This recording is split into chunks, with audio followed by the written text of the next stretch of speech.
ಪದ್ಧತಿಯನ್ನು ನೇರ ನೇಮಕಾತಿಯನ್ನು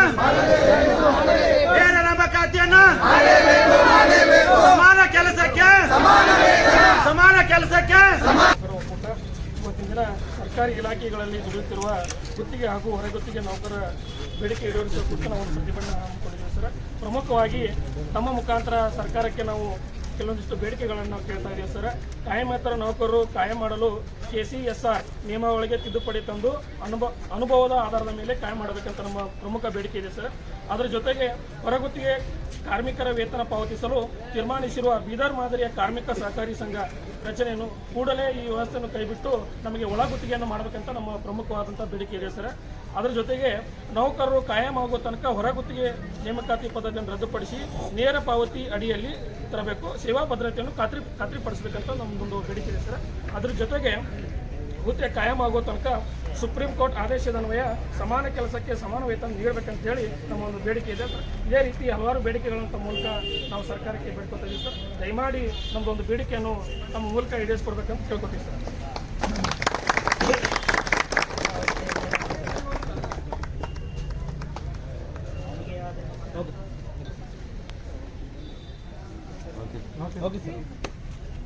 ಈ ಒಂದು ಹೊರಗುತ್ತಿಗೆ ನೌಕರ ಶೋಷಣೆಯಲ್ಲಿ ನಾನು ಜೀವನ ಬದುಕನ್ನು ಕಟ್ಟಿಕೊಳ್ತಾ ಇದ್ದೇನೆ. ಇದು ಇಷ್ಟೊಂದು ಶೋಷಣೆಯಾದಂಥ ಇದು ನಾವು ಹಿಂದಕ್ಕೆಲ್ಲ ಜೀತ ಪದ್ಧತಿ ಅಂತ ಇತ್ತು. ಆದರೆ ಇವತ್ತಿನ ಕಾಲದಲ್ಲಿ ಆಧುನಿಕ ಜೀತ ಪದ್ಧತಿ ಯಾವುದಾದ್ರೂ ಇದ್ದರೆ ಅದು ಹೊರಗುತ್ತಿಗೆ ನೌಕರಿ ಪದ್ಧತಿ ಅಂತ ನಾನು ಈ ಸಂದರ್ಭದಲ್ಲಿ ಹೇಳ್ತೇನೆ. ಸುಮಾರು ವರ್ಷಗಳಿಂದ ನಮ್ಮ ಮೇಲೆ ಅತ್ಯಂತ ಶೋಷಣೀಯವಾಗಿ ಖಂಡನೀಯವಾಗಿ ನಮ್ಮ ಏನು ಶ್ರಮ ಅದ ಶ್ರಮಕ್ಕೆ ತಕ್ಕಂಥ ಪ್ರತಿಫಲ ಇನ್ನೂವರೆಗೂ ಯಾವ ಸರ್ಕಾರಗಳು ಕೊಟ್ಟಿಲ್ಲ. ಕೇಂದ್ರ ಸರ್ಕಾರ ಆಗಿರ್ಬೋದು, ರಾಜ್ಯ ಸರ್ಕಾರಗಳಾಗಿರ್ಬೋದು, ನಮ್ಮ ಶ್ರಮವನ್ನು ಒಳ್ಳೆ ರೀತಿಯಾಗಿ ಬಳಕೆ ಮಾಡಿಕೊಂಡು ನಮಗೆ ಶೋಷಣೆ ಮಾಡ್ತಕ್ಕಂಥ ಕರ್ತವ್ಯ ಕೆಲಸ ಯಾರಾದರೂ ಮಾಡ್ತಿದ್ರೆ ಇವತ್ತಿನ ಸರ್ಕಾರಗಳೇ ಮಾಡ್ತಾ ಇದ್ದಾರೆ. ಆ ಸರ್ಕಾರಗಳಿಗೆ ನಾನು ನೇರವಾಗಿ ಹೇಳ್ತೇನೆ, ಇಂಥ ಅನಿಷ್ಟ ಪದ್ಧತಿಯನ್ನು ತೊಳೆದೂಡಿಸಿ ನಮಗೆ ನೇರವಾಗಿ ನಮ್ಮ ಹಣ ನಾವು ದುಡಿತಿರ್ತಕ್ಕಂಥ ಹಣವನ್ನು ನೇರವಾಗಿ ನಮ್ಮ ಖಾತೆಗೆ ಜಮಾ ಮಾಡಿದ್ರೆ ನಿಮಗೆ ಪುಣ್ಯ ಬರ್ತದೆ. ಇಂಥ ಒಳ್ಳೆ ಕೆಲಸ ನೀವು ಯಾಕೆ ಇಂಥ ನಮ್ಮ ಎಷ್ಟೋ ನೌಕರ ಸುಮಾರು ಜನ ಎಷ್ಟು ನೌಕರರು ಲೆಕ್ಕನೇ ಇಲ್ಲ. ಅಂಥ ನೌಕರರಿಗೆ ಇವತ್ತು ಸರ್ಕಾರಗಳು ಶೋಷಣೆ ಮಾಡ್ತಾ ಅಂತ ಶೋಷಣೆಯನ್ನು ತಡೆಗಟ್ಟಬೇಕು. ನಾವು ಸುಮಾರು 5-6 ತಿಂಗಳಾಯಿತು, ಪ್ರತಿ ವರ್ಷ ಸುಮಾರು 7 ತಿಂಗಳು 6 ತಿಂಗಳು ಸ್ಯಾಲ್ರಿ ಆಗಲ್ಲ. ಆದರೂ ನಮ್ಮ ಅಂಥ ಕಷ್ಟ ನೋವುಗಳ ನಡುವೆ ನಾವು ಸರ್ಕಾರದ ಕೆಲಸಕ್ಕೆ ಯಾವುದೇ ಚ್ಯುತಿ ಬರದಂತೆ ನಮ್ಮ ಕಷ್ಟಗಳನ್ನು ಬದಿಗೊತ್ತಿ ಸರ್ಕಾರದ ಸೇವೆಗಾಗಿ ಸರ್ಕಾರದ ನಿಷ್ಠೂರವಾಗಿ ಪ್ರಾಮಾಣಿಕವಾಗಿ ಮತ್ತು ಶ್ರಮಿಕರಾಗಿ ನಾವು ಸೇವೆ ಸಲ್ಲಿಸ್ತಾ ಇದ್ದೇವೆ.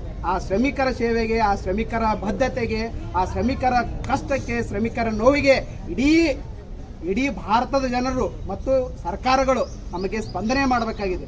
ನಮ್ಮ ವೇತನ ನೋಡಿದ್ರೆ ಅತ್ಯಂತ ನಿಕೃಷ್ಟವಾದ ವೇತನ, ನಮ್ಮ ಜೀವನ ನಡೆಸೋದು ಬಹಳ ಕಠಿಣವಾದಂಥ ವೇತನ ಅದ. ಅಂಥದ್ರ ನಡುವೆಯೂ ನಾವು ಸರ್ಕಾರಿ ಕೆಲಸಗಳನ್ನು ನಿರ್ವಹಿಸ್ಕೊಂಡು ಹೊಂಟಿದ್ದೇವೆ. ಅಂಥ ನಡುವೆಯೂ ನಾವು ಸಮಾಜಕ್ಕಾಗಿ ನಮ್ಮ ಸೇವೆಯನ್ನು ಕೊಡ್ತಾ ಇದ್ದೇವೆ. ಅಂದರೆ ಸಮಾಜವು ನಮ್ಮ ಬೆನ್ನ ಹಿಂದೆ ಇರಬೇಕು, ಅದೇ ರೀತಿ ಸರ್ಕಾರವು ನಮ್ಮ ಬೆನ್ನ ಹಿಂದೆ ಇರಬೇಕು ಅಂತ ನಾನು ಆಗ್ರಹ ಮಾಡ್ತೇನೆ. ಮತ್ತು ಈಗ ಇನ್ನೊಂದು ಹೊಸ ಪದ್ಧತಿಗಳನ್ನು ಚಿಂತನೆ ಮಾಡ್ತಾ ಇದೆ ಸರ್ಕಾರ. ಬೀದರ್ ಮಾದರಿ ಇನ್ನೂ ಶೋಷಣೆ ಮಾದರಿ ನನ್ನ ಅಭಿಪ್ರಾಯದಲ್ಲಿ, ನಮ್ಮ ಎಲ್ಲ ನೌಕರ ಅಭಿಪ್ರಾಯದಲ್ಲಿ ಇದು ಇನ್ನೊಂದು ರೀತಿಯ ಆಧುನಿಕ ಜೀತ ಪದ್ಧತಿ. ಇದೊಂದು ಜೀತ ಪದ್ಧತಿ ಆಧುನಿಕ, ಇದೊಂದು ಇನ್ನೊಂದು ರೀತಿಯ ಆಧುನಿಕ ಜೀತ ಪದ್ಧತಿ ಅದ. ಅದಕ್ಕೆ ಇಂಥ ಜೀತ ಪದ್ಧತಿ, ಇಂಥ ಮಾಡರ್ನ್ ಜೀತ ಪದ್ಧತಿಗಳನ್ನು ತೊಳೆದೂಡಿಸಿ ನಮಗೆ ನೇರವಾದ ಪಾವತಿಯನ್ನು ಕೊಡ್ರಿ, ನಮ್ಮ ಸೇವೆಗೆ ನಮ್ಮ ದುಡಿಮೆಗೆ ತಕ್ಕಂಥ ಪ್ರತಿಫಲವನ್ನು ಕೊಡ್ರಿ ಅಂತ ನಾವು ನಿಮ್ಮಲ್ಲಿ ಕಳಕಳಿ ಎಂದು ಕೇಳ್ಕೊತೇವೆ.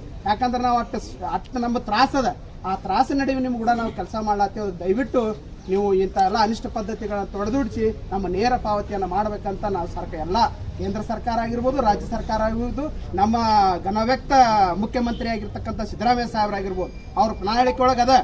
ಚುನಾವಣೆಗೆ ಬರೋ ಪೂರ್ವದಲ್ಲಿ ಪ್ರಣಾಳಿಕೆ ಒಳಗೆ ಹಾಕೊಂಡು ಬಂದಾರ. ಆ ಪ್ರಣಾಳಿಕೆ ನೋಡಿ ನಾವೆಲ್ಲ ಬೆಂಬಲ ಕೊಟ್ಟೇವಿ. ಅಂಥ ಪ್ರಣಾಳಿಕೆ ತಕ್ಕಂತೆ ನೀವು ನುಡಿದಂತೆ ನಡೆಯುವಂಥ ಸರ್ಕಾರ ಅಂತ ಹಲವಾರು ಬಾರಿ ಹೇಳ್ತೀರಿ. ಹಂಗೆ ಅದೇ ಬಾರಿ ನಮ್ಮ ಹೊರಗುತ್ತಿಗೆ ನೌಕರರಿಗೂ ಕೂಡ ನೀವು ನುಡಿದಂತೆ ನಡೆಯುವಂಥ ಮುಖ್ಯಮಂತ್ರಿಗಳಾಗಲಿ ಅಂತ ನಾನು ಶುಭ ಹಾರೈಸಿ ನಿಮ್ಮಲ್ಲಿ ವಿನಂತಿಸ್ಕೊಳ್ತೇನೆ. ಧನ್ಯವಾದ.